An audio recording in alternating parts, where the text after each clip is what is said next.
Hello, I'm Tom Wilkinson, and welcome to the Thinking in English podcast, a podcast aimed at intermediate to advanced level English learners.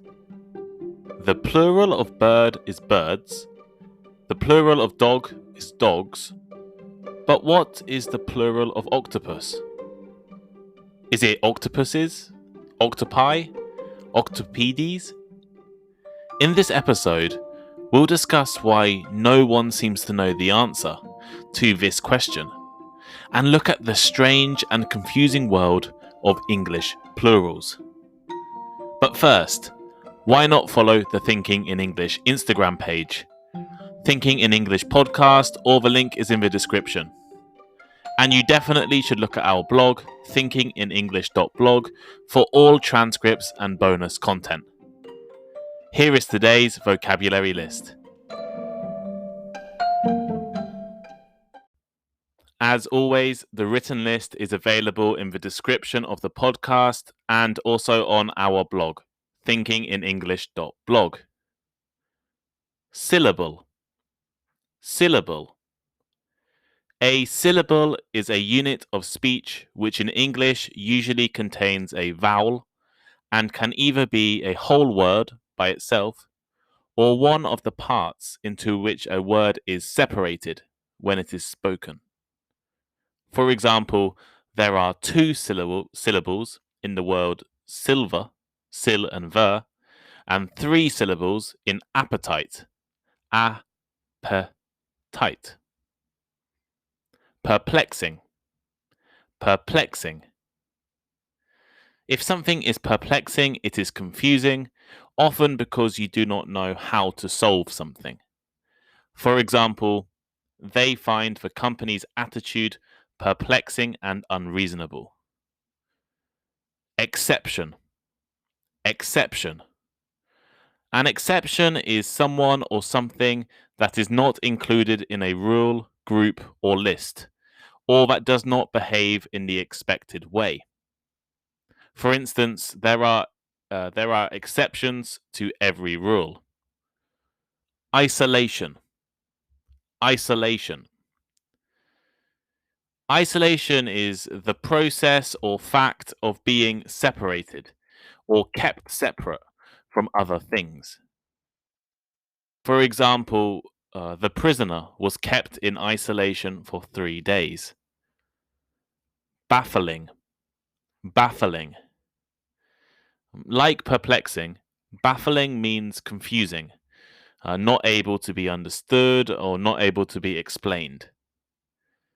For instance, this is a baffling mystery. Tentacle. Tentacle.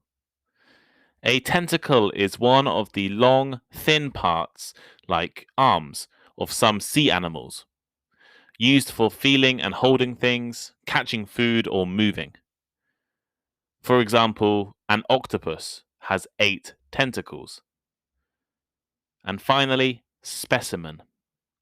Specimen. A specimen is something shown or examined as an example, or a typical example. For instance, he has a selection of rare insect specimens.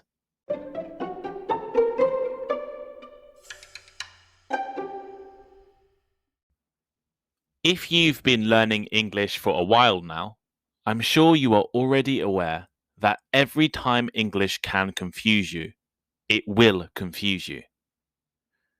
For example, there are many words in English known as contronyms. A contronym is one word with 2 opposite meanings. For example, if you clip something, are you cutting it or attaching it together? Confusingly, the answer could be either one. Moreover, the meaning of words can change depending on which syllable is stressed. An address is the place where someone lives, while to address someone is to talk to them. To produce is to make something, whereas produce is the things you made. A good tip for this confusing problem is that If the stress is on the second syllable, so address or produce, it is usually a verb. English is also full of puzzling spellings and silent letters. Like pneumatic and pterodactyl, they both start with the letter P. Who would know?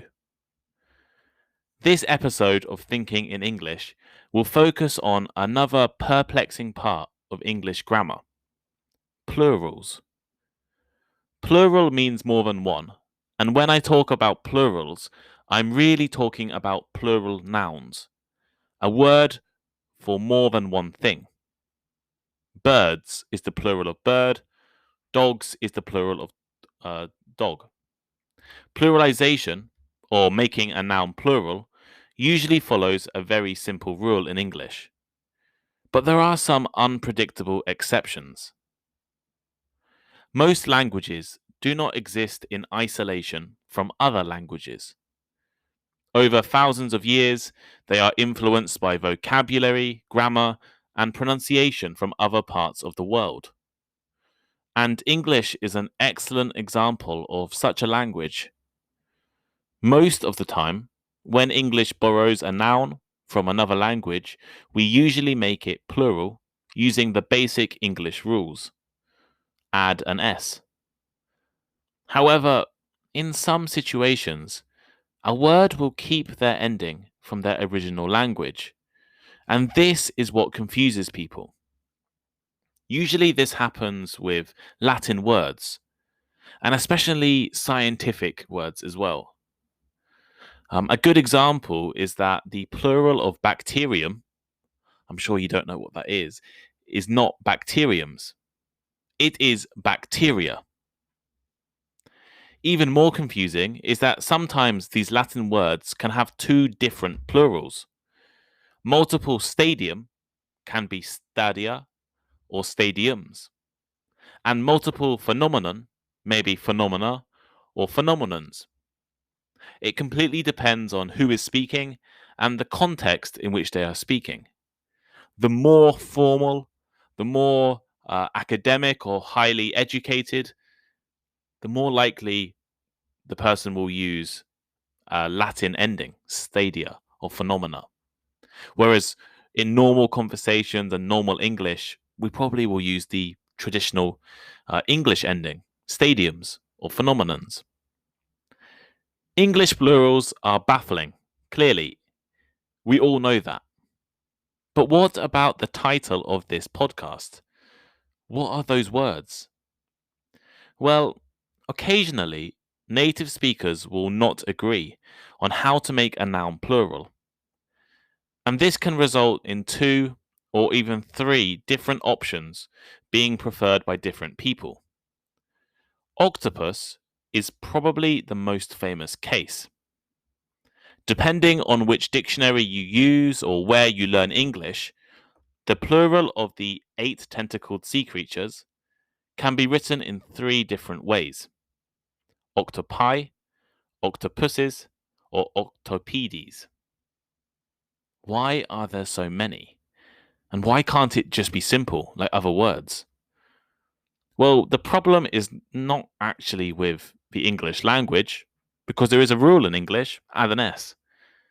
The problem is with English speakers, who can't decide which one to use, which version to use.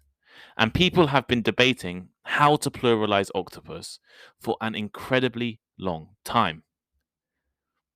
To be completely honest, you will rarely, if ever, need to use the plural of octopus. When was the last time you found yourself needing to describe multiple specimens of the sea creature at one time? However, I think it is a really useful lesson to learn.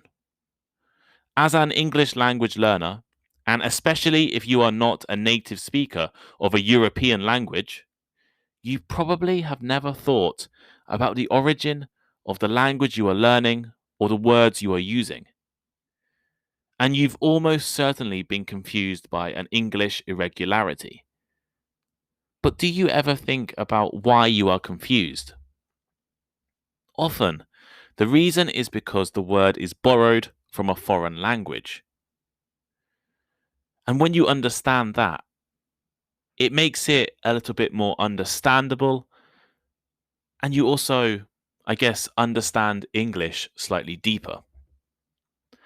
But let's get back to our friend the octopus. Why are there 3 plurals? Well, the oldest plural currently used is probably octopi, which has been used since the early 19th century. And this actually follows the Latin rule for plurals. Many people, especially in the past, believe that words of Latin origin should still have a Latin ending in English. So the I ending became popular. Octopi. Although octopus is probably a Greek word originally, it arrived in English from Latin instead. So we adopted the Latin form of pluralizing it. A different option for the plural follows the standard rules of English grammar. In other words, add an S to the end of the word. Most English words, and even words of foreign origin in English, are given English endings. If it's in English, you are entitled to give the word an English ending. Give it an S. So while octopuses might sound a little strange to some people, and especially some English speakers, there is absolutely nothing incorrect about it. It's perfectly acceptable to say octopuses. And moreover, if you use the word octopus as a metaphor or figuratively to describe a business or organization, octopuses is the most common form. Octopodes is the rarest of the 3 options. And as I mentioned before, the word octopus might actually be Greek. In the past, some people had the belief that a Greek word should have a Greek ending, just like a Latin word should have a Latin ending. And the Greek ending of the word octopus would be octopodes. Although it makes the word a little more difficult to understand, I guess this is why some people actually prefer this option. As your English improves and you move on from thinking in English to start listening to real native English podcasts, you'll realize that some people love to use the most difficult version of the language possible.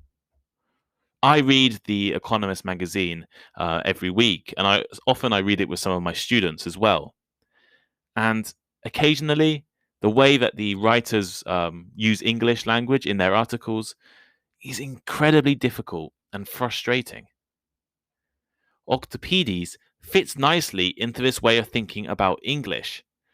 The more difficult, the better.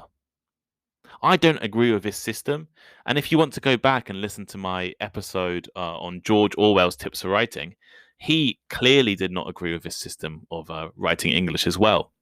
But you will find people love to write difficult language. They think it makes them more intelligent or, I guess, sound more sophisticated. But really, it just makes them harder to understand. So here is today's final thought. This episode of Thinking in English has been a little different, I think. I thought it would be interesting to introduce one of the most confusing aspects of English language, weird and irregular plurals, especially ones from Latin and Greek. The case of octopus demonstrates this problem perfectly. There are 3 separate plural options, which have all been criticized in the past, but are all used to a certain extent. If you want to choose the word that is most likely to be considered correct and understandable by your audience, you should probably go for octopuses or octopi. Octopodes is the rarest and least used option. As I mentioned earlier, knowing the plural of octopus is probably not going to be too useful in your life.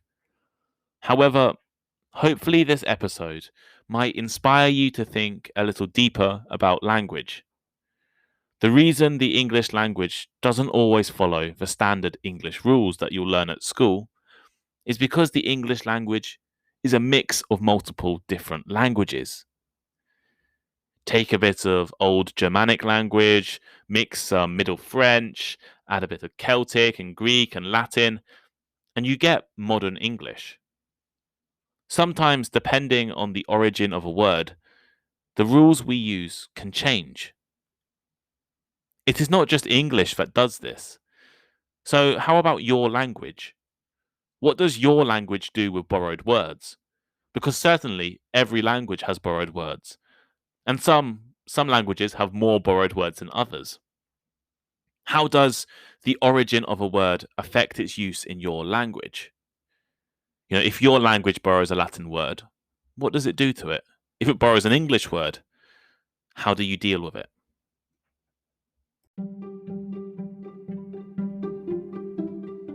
Thank you for listening to today's episode of Thinking in English. Please share with your friends, check out our social media links in the description, and send us a message. We really appreciate all of your feedback. And if you have any ideas for topics or future podcast guests or any other learning format, please let us know. And please leave me a rating. We're now on Instagram. I'm sure you've already seen it, but go there, check it out. Lots of good content about vocabulary, pronunciation, and grammar. And Instagram is a great way to contact me. It's Thinking in English Podcast on Instagram, or the link is in the description. Also, all of the transcripts of the podcast are now available on the Thinking in English blog. Vocabulary list, comprehension questions, and all of the articles are there for you to read. That link is also in the description, so please check it out too. Thank you, and see you next time.